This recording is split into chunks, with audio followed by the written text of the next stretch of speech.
taught Arjuna the knowledge of that Supreme Self.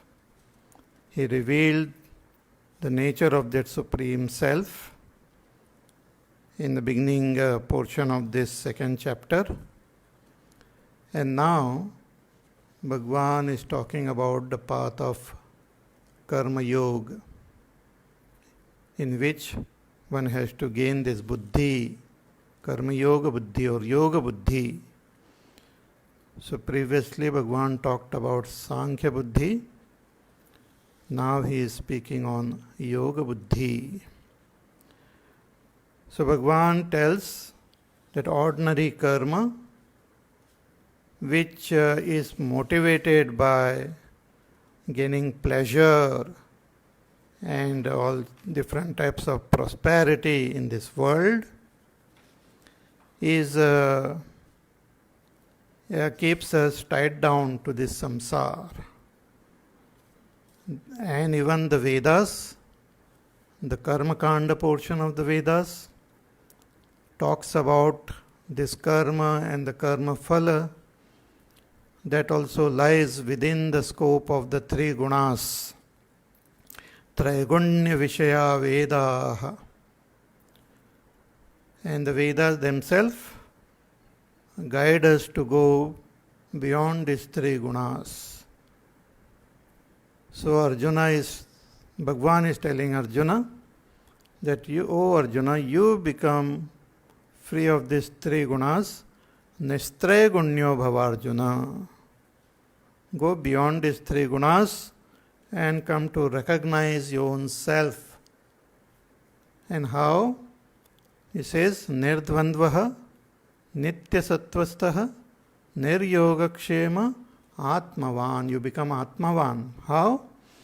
First you develop this total detachment towards both the pairs of opposites, Dvandva, by remaining all the time, trying to remain in Sattva Gun, in predominant Sattva Gun. See, all these three gunas are always there. Even when we are in Sattva Gun, traces of Rajogun and Tamogun will be there. Because the whole world is Trigunatmika. But one can try to be more and more in predominant Sattva Gun. By that we can overcome the defects of Rajogun and Tamogun. So Nirdvandvo Nitya Sattvastaha Niryogakshema. Bhagwan says you become free of this intense attachment to yoga and kshema also. So yoga and kshema here are technical terms. Yoga means desire and all our actions to acquire what we don't have. And kshema is a desire to protect, our activity to protect all that we have. So all our life goes in yoga and kshema only. So one is totally engaged in the world outside through yoga kshema and constantly dealing with the dvandva of this world. But if we remain in sattva gun and keep our goal in our mind constantly, then we will be able to gain detachment from this karma and gain that knowledge and gain abidance in our own self. We can become Atmavan. We can gain abidance ultimately in our own self. Now the question is that through this ordinary karma of this world, we gain lot of results. Through the karma which is mentioned in the scriptures, in the Vedas also, we get special results. We can even gain the result of heaven. So if we perform action only for the sake of Ishvara, without having any attachment for the results, then what will we gain? It will be a loss for us. We will not gain the result advocated by the Vedas. So what is the use of performing these actions if we don't want a result, dedicating them to Ishvara? So that question is answered in the next verse number 46. Bhagavan says, Yavan artha udapani sarvatas samplutodake tavan sarveshu vedeshu brahmanasya vijanatah. Bhagavan says, he gives an example, and thereafter he says that whatever result, tavan sarveshu vedeshu, whatever results which are mentioned in the Vedas, and whatever results which we gain through our karma here in this world, they are included in the results which one gains through self-knowledge. Person who has gained self-knowledge or self-realization, that person gains the result, and in that result is included all the results of all the karmas which anybody in this world performs, good karmas. Not only the worldly karmas, but the results of all the karmas mentioned in the Vedas also. Bhagavan gives an example. Like if we are, let us say, if we are thirsty, we go to the well and draw water from the well, or we go to a little pond and take the water from there, or we go to a stream and take water from there and quench our thirst. So we have to go to these water bodies, little water bodies which are there everywhere, and we have to quench our thirst. Sometimes some waters are more tasty than the other, so we go in search of those special places where we can get nice, tasty, cool water, and we quench our thirst. But if the entire place is flooded with good waters everywhere, the whole place is flooded with water, then we don't have to go to a specific well, we don't have to go to a particular pond to quench our thirst. Wherever we are, we will get that water to quench our thirst. All the waters of the surrounding will be included in the waters when it is the whole land, everything is flooded with water. Similarly, Bhagavan says that we get result in this world when we perform action. And what are those results? We feel happy, we feel satisfied. We strive to gain wealth, we get wealth, we feel happy. We strive to achieve some status in this world, we get that and we feel happy. Or we perform some religious activity, we gain lot of punya, we go to Swarga and we feel happy. So ultimate result of all these karmas are happiness. But the happiness which we gain through this karma, they don't last forever. So after some time, the happiness just get dispelled. It is no longer felt. Even if with lot of effort, if we reach Swarga, we can stay there for some time. As long as our punya karma is there, we are allowed to stay in Swarga. And as soon as our punya is exhausted, we fall down from that Swarga lok also. Kshine punye Swarga lokam vishanti. So all our effort to gain the punya by performing various types of rituals, spending lot of money, lot of energy, and then going to Swarga comes to an end. Again we come back. And when we come back, we are not happy. The happiness of the Swarga doesn't exist in us anymore. It just remains as a samskar somewhere. And we are prompted to perform more action so that we can go to Swarga again. Even if we perform some special karma, some upasanas, we can go up to Brahmalok. But if we have not gained knowledge and only by the blessings of our punya karma we have attained that Brahmalok, then that also doesn't last forever. After a specific time when our punya gets exhausted, again we fall back. So the results of karma and results of upasana are pleasure or happiness, and this happiness don't last forever.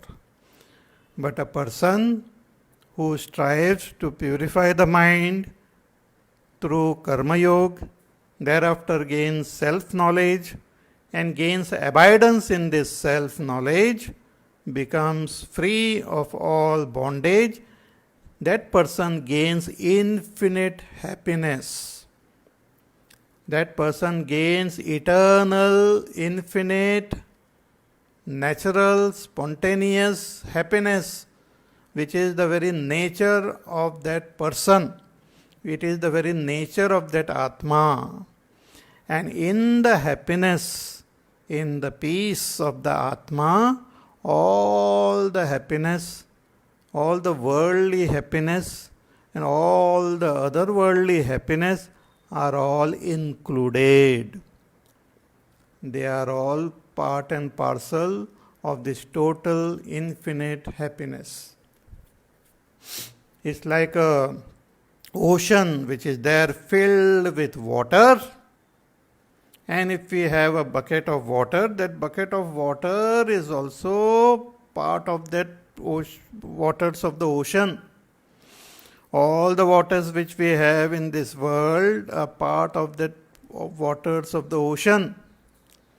Similarly, all the happiness which are there in this world, which was experienced by people in the past, which is experienced now, which will be experienced in future, which are experienced in all the lokas, all are included in that happiness of the self.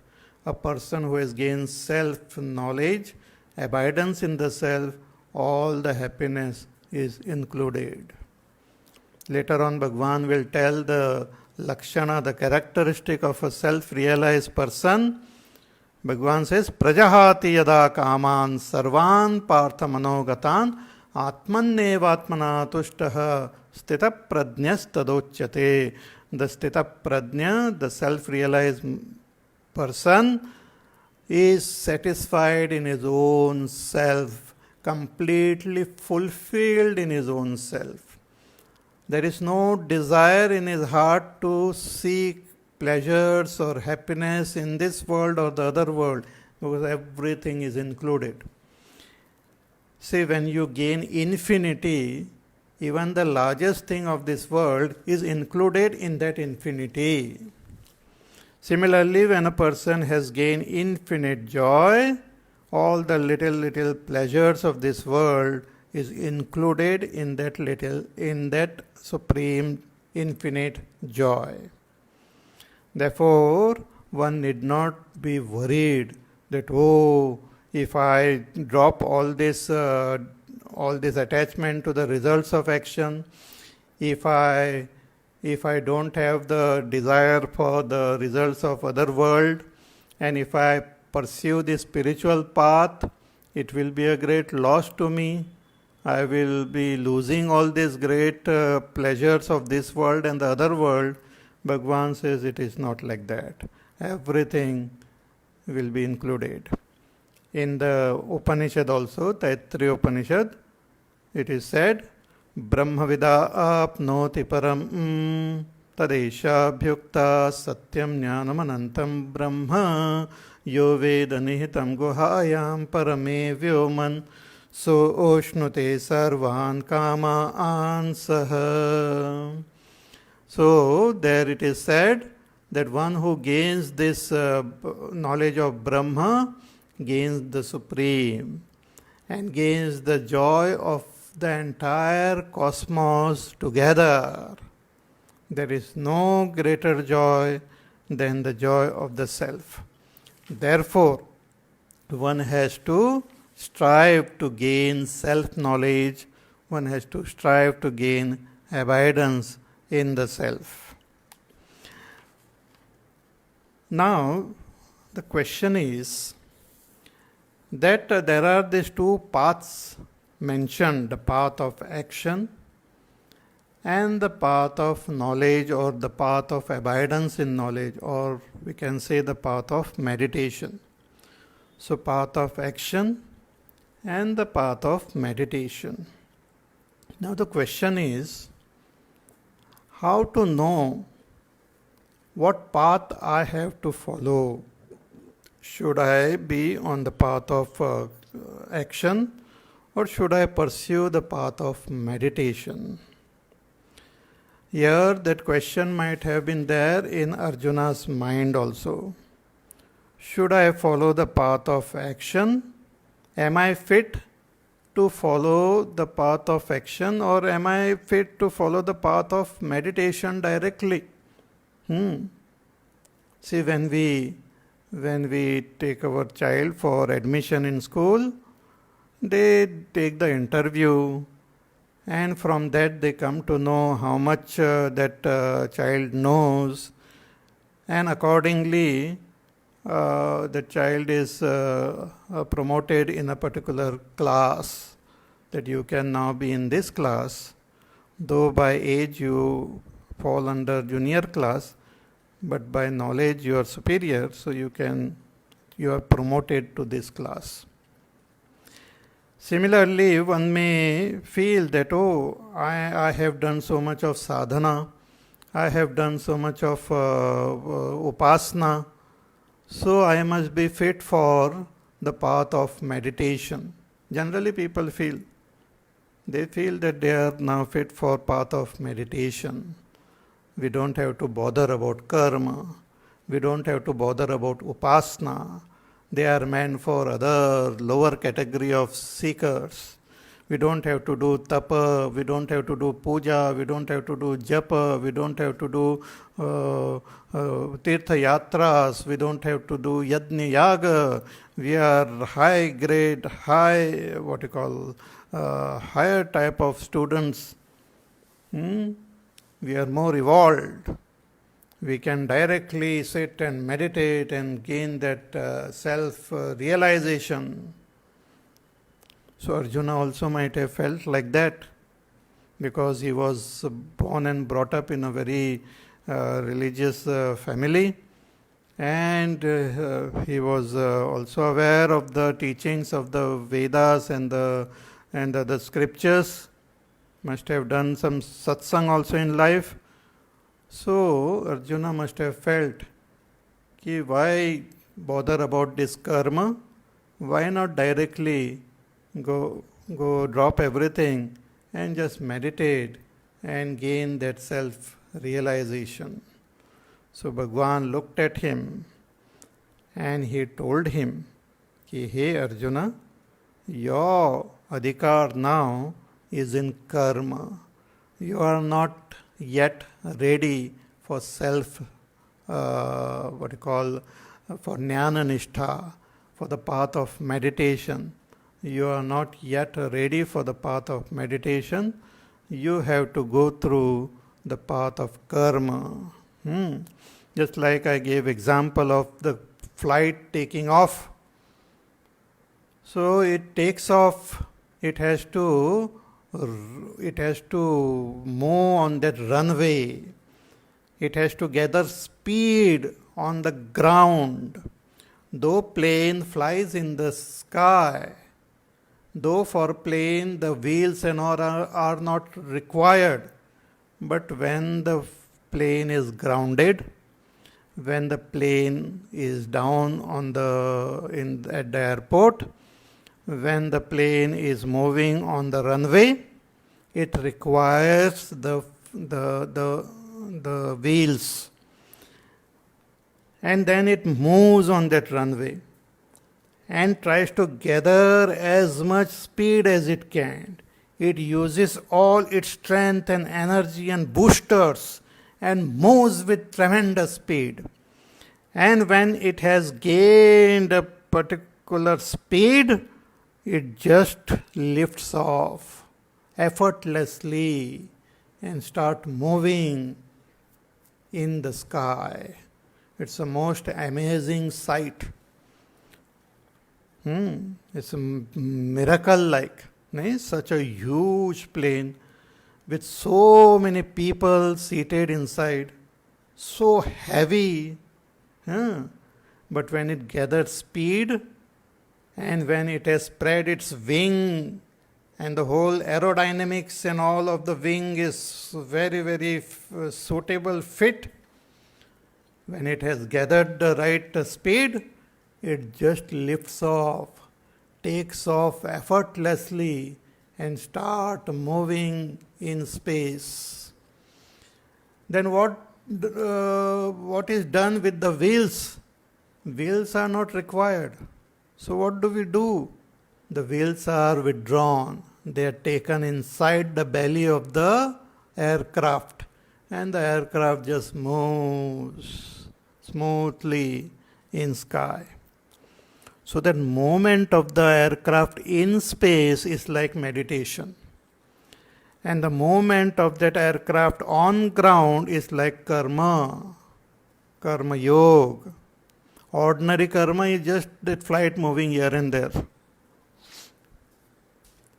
But karma yoga is when the flight goes on that runway and activates all its boosters, and with the intention of taking off, it moves with full speed, and when the right speed comes, effortlessly it takes off. Ordinary karma is like that flight moving here and there. So Bhagavan says that, hey Arjuna, you should not do ordinary karma of this world, but you should do those karmas which will lead you to that self-knowledge.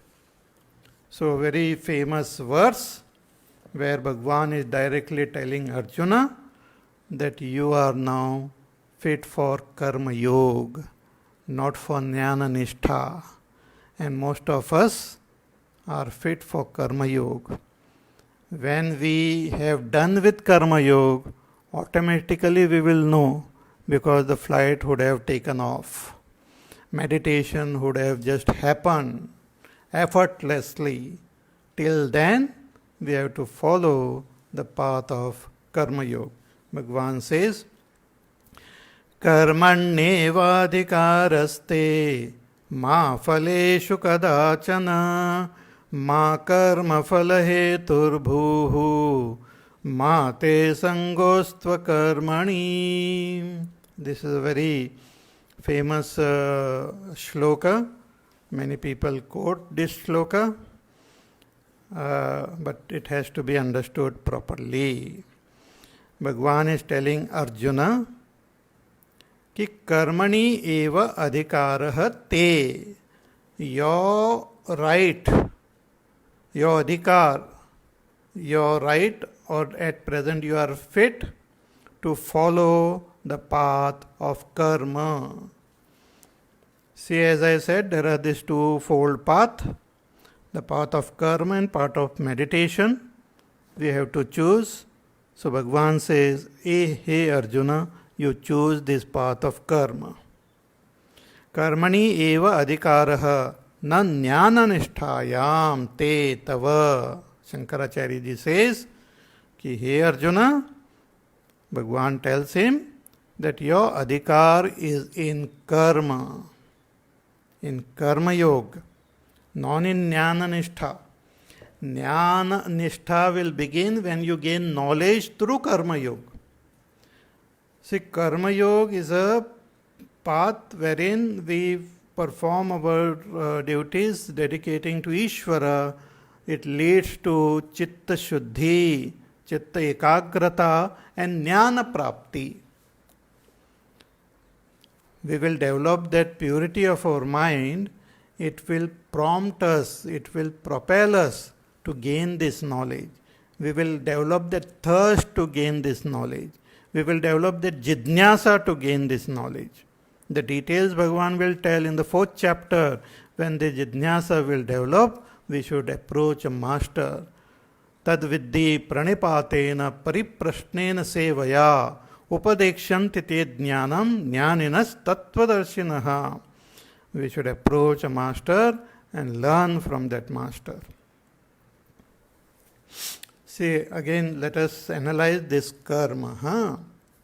As I said, all of us, we have these 4 types of desires in our heart, dormant, they are there.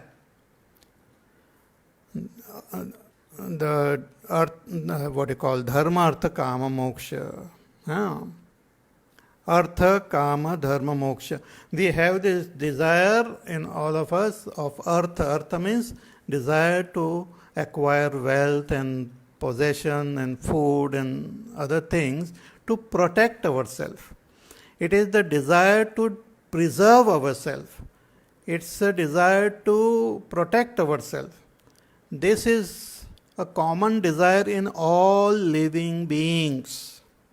Self-preservation. It is inbuilt in us. It is there in our body, it is there in our cells, it is there in our genes, it is there in our DNA, RNA, genome, chromosomes, whatever you can say. It is there. And it forces us, it propels us to protect ourselves. See, we have been on this earth in different life forms, and in all those life forms we have protected ourselves. Sometimes the environment had become harsh, so we had created new, we had mutated ourselves to create new body to deal with that, to deal with the changing environment. If it is too cold, we have developed that type of body to deal with it. If it is too hot, we develop that. If there were too many predators, we develop some defense system within ourselves.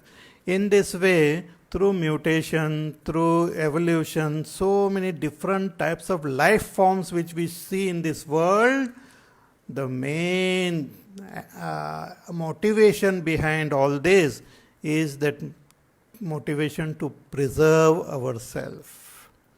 Self-preservation. This is Artha Purushartha. It is inbuilt in our system. But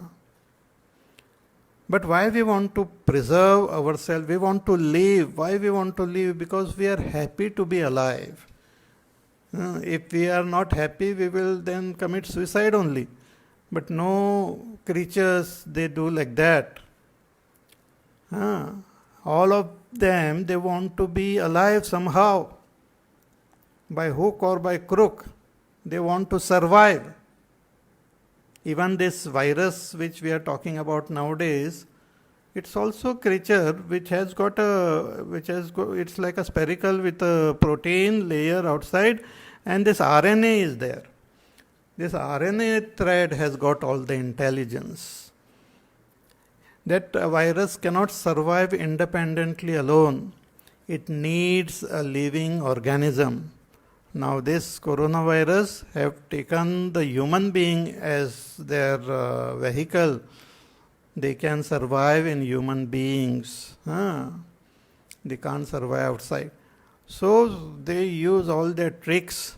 Sometimes they mutate, sometimes they change their style, their way of functioning so that they can survive. They want to survive, They don't want to kill human beings also, because if they get killed, how will they survive? So they just want to be mutually dependent, survive somehow there. The virus or the bacteria, the various types of creatures, plants, fish, animals, birds, human beings, devtas, all the time we strive to protect ourselves. So that is self-preservation, a desire. But simultaneously we want to enjoy, we want to be alive, and we want to be happy. We gain happiness by being alive. We gain happiness by using our senses, our mind, our intellect. Just being alive is being happy. That is the pleasure. So all of us, we seek that pleasure of being alive and functioning through our senses, through our mind. So Kama Purushartha it is called. So Artha and Kama Purushartha. Now in human beings, also we have this Artha and Kama Purushartha, and to fulfill that, sometimes we don't care for other living beings. We don't care for animal, birds, plant. I want to protect myself. I want pleasure. So killing them, looting them, destroying them, also if I get pleasure, I don't mind. So I try to gain it. So in order to fulfill Artha and Kama, if I use adharmic, unrighteous, prohibitory, illegal means, then that is very bad. So the scriptures, they come into play at that time, and they say that okay, you have this desire to gain Artha and Kama. Similarly, other beings also have desire for Artha and Kama. So try to live together. Live and let live. You also gain and let others also gain. Without coming in the way of other creatures, you try to fulfill your Artha and Kama. So lead a dharmic life to fulfill your Artha and Kama. So from ordinary illegal adharmic action, we have to rise to perform dharmic action to fulfill our Artha and Kama. Till this level, it is ordinary karma only. Thereafter, the scriptures tell that this karma also you perform as a worship of Ishvara. Don't have attachment even for Artha Kama, but just do it as your duty. Your Artha Kama will be taken care of by Ishvara. You don't take the responsibility for that. You just perform your action as a seva of Ishvara, as a worship of Ishvara, giving up your attachment to these results. Just perform that action. So that is what we call the attitude of Karma Yoga. Dharmic action dedicated to Ishvara. Then we become Karma Yogis. So Bhagwan tells Arjuna, now at this point, you are fit to become a Karma Yogi. You have this selfishness, I, me, myself, my people, my this, my kingdom and all those things. You drop this whole attitude, just fight this war as a dharmic war, dedicate this everything to Ishvara. Therefore your adhikar is only in karma. Karmani eva adhikaraste. And as I said, along with Arjuna, all of us, most of us, we have adhikar in karma only. We have not yet become fit for following the path of meditation. We have to gain full conviction of that knowledge by following this karma yoga.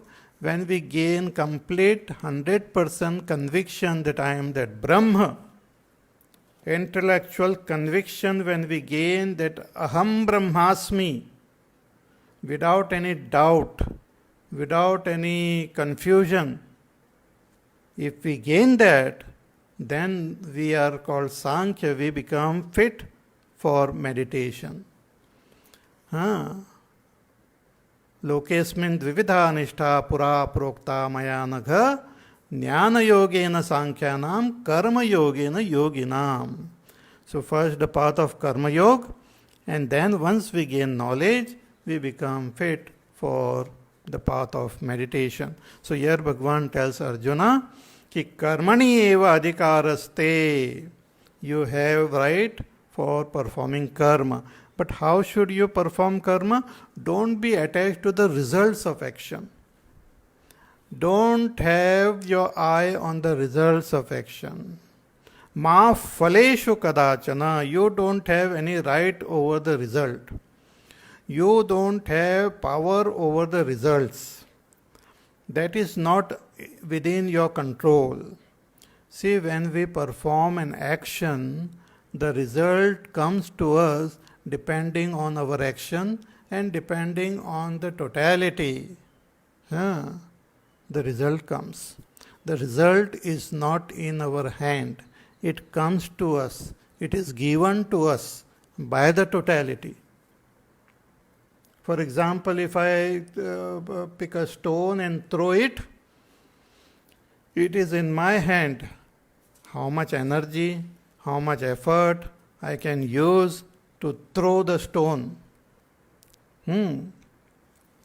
But where exactly the stone will go and fall will depend on so many factors. Will depend on how much strength I have used to throw the stone. Will depend on the air pressure and the environment around me. Will depend on the gravity on which, suppose I am throwing stone on the moon, it will go higher than if I throw the stone on earth with the same strength. So it depends on so many factors which are not under my control. So Bhagavan says, your adhikar is in performing action. Ma phaleshu kadachana, and not in the results of action. You don't have to worry about the results of action. Ma karma phala hetur bhuhu. You don't become, because when we start getting attached to the result, when our attention is on the results of action rather than on the action, then we become, because of this attachment, we are compelled to come in future to take that result. That means we become the cause of our own future birth. When we perform action with an eye on the results of action, we are compelled to come in future in some form or other to take that result. But if we perform action without bothering about the result, just focusing on our karma, then we are not forced by nature to take birth again, to take the results. It's a very interesting psychological and the secret of the law of karma. If we perform karma with intense attachment to the results of action, then this attachment forces us to be born again to take the results. But if we don't have this attachment to the result, then when we perform karma, the karma gets dissolved there itself, in this life itself. And whatever result comes as a prasad. It doesn't bind us. And this we slowly become free of the entanglements of this karma. So Bhagavan says, Ma karma phala hetur bhuhu. So Arjuna, by not getting attached to the results, you will not become the cause for future birth. यदा कर्म फले तृष्णा ते स्यात् तदा कर्म फल प्राप्ते हेतु स्याह. If you have the karma phala trishna, attachment to the karma phala, then you will become this will become the cause for you to take the results in future. So don't become the cause to take the result in future. That's what is said in Ma karma phala hetur bhuhu. Don't become the hetu, the cause for karma phala. Oh, such a complicated thing.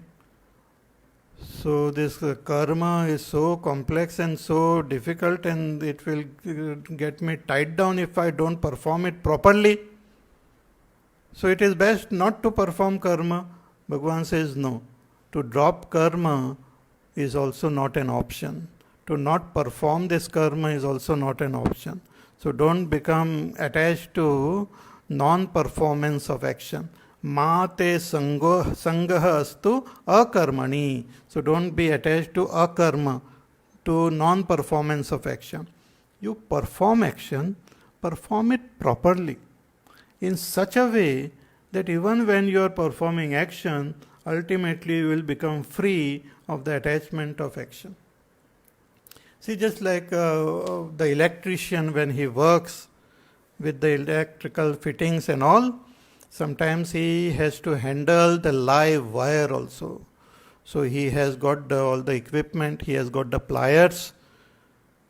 And these pliers, they have a special thing attached to it to keep it, to make it non-conducting to electricity. So it becomes safe. So using this plier, they work on this live wire also without getting shocked, because they know that you can't help it, you have to work, you have to repair. The whole place has become dark, you have to repair so that the electricity functions properly. You can't shut down the main power also, so you have to work with the live wire, but you work in such a way, using all the protective gears in such a way that not only you achieve the work, but you remain safe. Similarly, Bhagavan says you can't abandon karma. As long as you are alive, you have to perform karma. And if you perform karma as ordinary with attachment to the results and attachment to karma and all, you will get thoroughly bound to this samsara. You cannot come out of it. So what is the solution? Bhagavan says you perform karma in such a way that you don't get attached to the result. That's what is said previously also, कि सुख दुखे समय कृत्वा लाभा लाभो जया जयो तथो युद्धाय युज्यस्व नैवम पापम वाप्स्यसि. That you make the sukha, dukkha, labh, hani, jay, parajay. These are the results. You consider the results same. Whether I get this result or that result doesn't matter. What matters is I should perform my duty to the best of my ability for the sake of Ishvara. Then the result is in the hands of Ishvara. Then I don't get bound to the result. Then whatever result comes is as a prasad. So there is no I and my and total attachment to the result. I take it with all humility that, oh, this result has come, prasad has come, I take it. But if I, while performing karma, if I claim ownership on the results of action, and with that attachment if I act, then I get thoroughly bound to the karma and karma phala, and there is no way of escaping from this samsara. Again, to give that example of that flight taking off.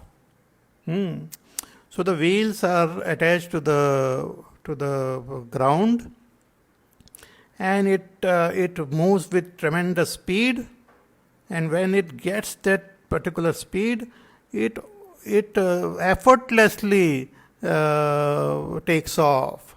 The wheels get detached from the earth and just is withdrawn, and it takes off. But if we say that no, I don't want to withdraw these wheels, I want to keep the wheels attached to the ground only, and I will not leave the ground, then you will not be able to fly. Similarly, if I keep on holding on to the results of karma, then I will not be able to escape, because the results will make me again take birth in different life forms, and I will continue in this samsara endlessly. And that is what has happened to me. So Bhagavan is giving the technique here, a very secret technique, that you perform this karma with this attitude. Be in the present. Focus your attention on that karma itself. Try to make that karma as wonderful, as beautiful as possible. As worship of Ishvara. Just worship Ishvara with that karma. Don't bother about how I will live and what will happen to me and how result will come and all. Don't bother that. Let Ishvara bother about it. Let Ishvara think about it. Let him worry about it. You do your role and Ishvara will do his role, and everyone will benefit from that. If you take the whole responsibility of the karma and karma phala also on yourself, you will get bound. Let karma phala be in the hands of Ishvara. You perform your action. That will be the best way. So Bhagavan tells Arjuna that your right is in karma now. Later on, when you gain knowledge, then you can follow the path of meditation. But now don't worry about that meditation. Don't even think of meditation. Now just focus your attention on performing your karma to the best way. So how should we perform this karma? What is the attitude which we should have in our heart while performing karma? What is the karma yoga attitude? Bhagavan now tells, we had spoken about that, Ishvara Arpana Buddhi and all. Now Bhagavan tells about it in this verse number 48. The whole karma yoga attitude, the karma yoga buddhi is presented in this one verse. Bhagavan says, Yogasthak kuru karmani sangam tektva dhananjaya siddhya siddhyo samo bhutva samatvam yoga uchyate. Bhagavan says, Yogasthak kuru karmani. Bhagavan says, Kuru karmani. You don't drop karma. You don't become lazy. You don't renounce karma. You perform karma. And what karma? All the kartavya karma. Kartavya karma. See, this artha and kama is also required to a certain extent to keep ourselves alive, to keep ourselves okay in this world. So we have our duty towards ourselves. Our family also should be kept integrated, happy, peaceful, and on the right path. We have to keep the health of the society also in mind, and the nation and the whole world. So this kartavya karma is there. If we keep doing that kartavya karma, automatically this karma will see that the whole order is brought about in the whole world. I don't have to worry about it. That is the result which comes by the grace of God, by the grace of all the devatas. It will automatically come. It's like if you plant, sow a seed in the soil and water the seed properly and put the proper fertilizer and all and take care, then by the very laws of nature, the seed will grow, it will sprout, and it will start growing to become beautiful plant and a tree, and the leaves and all the fruits, everything will come. Your job is to just do what you have to do. You don't have to worry about how the fruit will come and what will. You do your best, and according to the laws of nature, the result will come.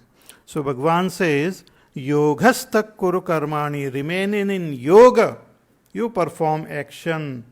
And Shankaracharya ji writes, ki kevalam ishwarartham,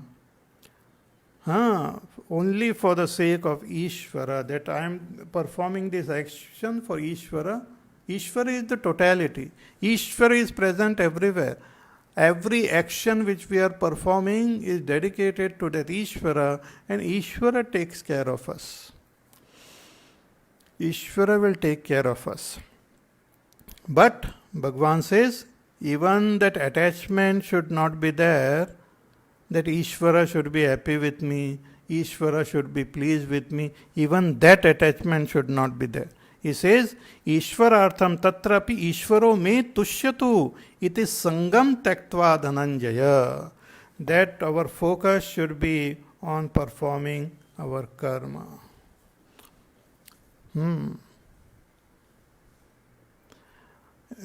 Ramchandraji went to forest, Bharatji came to the forest and requested Bhagwan, ki, oh please Bhagwan, you come back to Ayodhya and rule this kingdom. Bhagwan says, no, I will remain in the forest. You take care of the kingdom. So Bharatji requested Bhagwan that please give me your padukas so that I can remember your feet, keep these padukas on the throne and take care of the kingdom. So he brought the padukas, he kept those Bhagwan's padukas on the throne, and he used to take care of the kingdom as Bhagwan's sevak, as Bhagwan's trustee, all the time spending serving Bhagwan through serving Ayodhya. And he had tremendous love and constant contemplation on Bhagwan.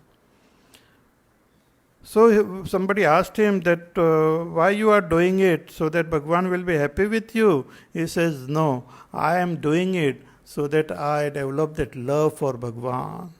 Even if he doesn't like me, even if he doesn't care for me, it doesn't matter. I want to just love him. I just want to dedicate myself to Bhagwan. I should not lose that love from my heart for Ishvara. Even if he doesn't remember me, if he doesn't love me, I don't mind. But I should not stop loving him. That type of attitude, a karma yogi, that I will do for Ishvara. Even if Ishvara doesn't bless me, even if Ishvara doesn't give me the result which I want, even if Ishvara is not remembering me, doesn't matter, but I will keep loving him. That is called selfless love. That is called love without any ulterior motive. That is called love, one way love, like I am loving Ishvara, without anything, expecting anything in return. That is called sangam tektva. So yogastak kuru karmani sangam tektva dhananjaya. Siddhya siddhyo samo bhutva. See, when we perform karma with karma yoga attitude, and as I said, karma yoga attitude, Ishvara arpana buddhi, asanga buddhi, samatva buddhi, then kartavya buddhi and prasada buddhi. When we do this with this type of attitude, when we perform this karma, generally when we perform karma, our chitta shuddha will take place. Our mind will become absolutely pure and self-knowledge will happen by Bhagwan's grace. See, when the mirror is absolutely clean, if you stand in front of the mirror, if the light and everything is proper, and you stand in front of the mirror, your reflection will happen in the mirror. You don't have to do anything. You don't have to tell, oh mirror, I have come, please show me my face. No, it will happen spontaneously.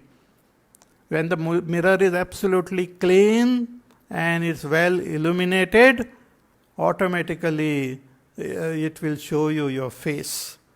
It doesn't have to put forth a special effort. Similarly, through Karma Yoga, when our Chitta Shuddhi will take place, when our Antakaran becomes absolutely pure, Shuddha. Why it has become pure?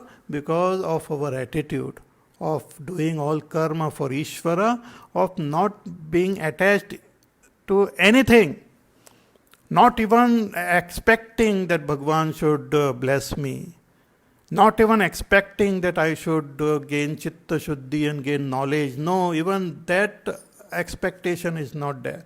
Samatva, it's attitude. And at the very moment one gains that attitude, the Antakarana has become pure. And in this pure Antakarana, the knowledge of the self will happen.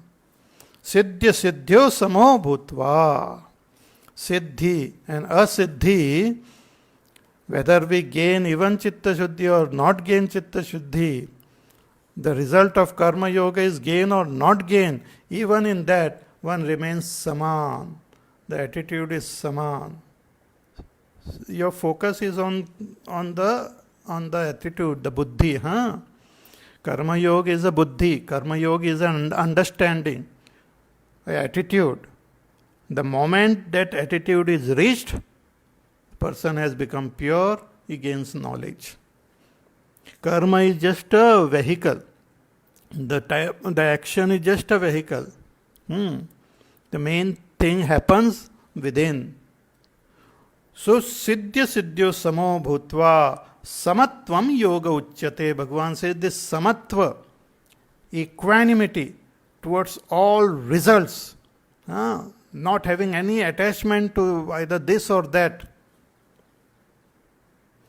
Like that song is their old song. तेरे फूलों से भी प्यार, तेरे कांटों से भी प्यार, जो भी देना चाहे दे दे कर तार, दुनिया के पालनहार. So whatever you give, whether you give me flowers or whether you give me thorns, everything is fine for me. It is equal, because the main thing is I am your sevak and I am doing work for you. What you give me is your headache. What you give me is your work. I don't care. I am not doing because you will give me something nice. I am not doing because you will give me something bad. It doesn't matter what you give. I am doing it out of my love for you. O Ishvara, out of my love, selfless, unconditional love for you, I am doing this. Siddhya siddhyo samo bhutva samatvam yoga uchyate. This samatvam, this equanimity towards all the results and everything is what is called yoga. So abiding in this yoga, yogastha, abiding in this yoga of samatva, this samatva buddhi itself is the main thing of the karma yoga buddhi. Abiding in this samatva buddhi, Bhagavan says you perform all karma, giving up all your attachment and remaining same in siddhya siddhyo samo bhutva. This is karma yoga. If you follow this sincerely, you will attain your goal. This is like a first step of that escalator. If you go on the airport and you want to go to the upper floor to catch your flight, go to the gate, you go toward the escalator and keep on hanging there, not stepping, but with proper effort and confidence. Once you step on the first step of the escalator, that first step itself will become second, third, fourth, and it will take you to the top floor. Similarly, Karma Yoga is the first step, but it is a very important, powerful step. Once we take that step, it will take us to knowledge. We don't have to worry about gaining knowledge. That knowledge will happen. We have to just put forth effort to abide properly in Karma Yoga. Then Bhagavan himself will take this into himself to get the right type of teacher also in our life, and give this knowledge. बिनु सतसंग विवेक न होई, राम कृपा बिनु सुलभ न सोई. राम कृपा से ही सत्संग सुलभ हो जाता है. Bhagwan's grace only we meet a teacher appropriate to our condition. See, when the flowers bloom, the bees they come automatically. And they what you call, because of that the pollination and all happens. You don't have to send invitation to the bees. They come when the flower is fully bloomed. Similarly, when the seeker is fully bloomed, the right type of teacher will come in our life, the right type of knowledge will happen, and we will progress on our life. Have faith in Ishvara and follow the path of Karma Yoga. Karma Yoga. Karma Yoga. Become a Karma Yogi. That is it. Huh? So contemplate on this, understand this properly, and follow it in your life. More about this we will see in our class tomorrow. So till then, stay home, stay safe, stay healthy, stay peaceful, stay happy, and we meet again tomorrow. Hari Om. Shri Ram Jaya Ram Jaya Jaya Ram. Shri Ram Jaya Ram Jaya Jaya Ram. Shri Ram Jaya Ram Jaya Jaya Ram. Shri Ram Jaya Ram Jaya Jaya Ram. Shri Ram Jaya Ram Jaya Jaya Ram. Shri Ram Jaya Ram Jaya Jaya Ram. Shri Ram Jaya Ram Jaya Jaya Ram. Shri Ram Jaya Ram Jaya Jaya Ram. Shri Ram Jaya Ram Jaya Jaya Ram. Shri Ram Jaya Ram Jaya Jaya Ram. Shri Ram Jaya Ram Jaya Jaya Ram. Shri Ram Jaya Ram Jaya Jaya Ram. Shri Ram Jaya Ram Jaya Jaya Ram. Shri Ram Jaya Ram Jaya Jaya Ram. Shri Ram Jaya Ram Jaya Jaya Ram. Shri Ram Jaya Ram Jaya Jaya Ram. Shri Ram Jaya Ram Jaya Jaya Ram. Jaya Jaya Ram Jaya Jaya Ram. Boli Syavar Ramachandra Bhagwan ki Jai. Om Purnamada Purnamidam Purnat Purnamudachyate Purnasya Purnamadaya Purnameva Vashishyate. Om Shanti Shanti Shanti. Harihi Om Shri Gurubhyo Namaha. Harihi Om.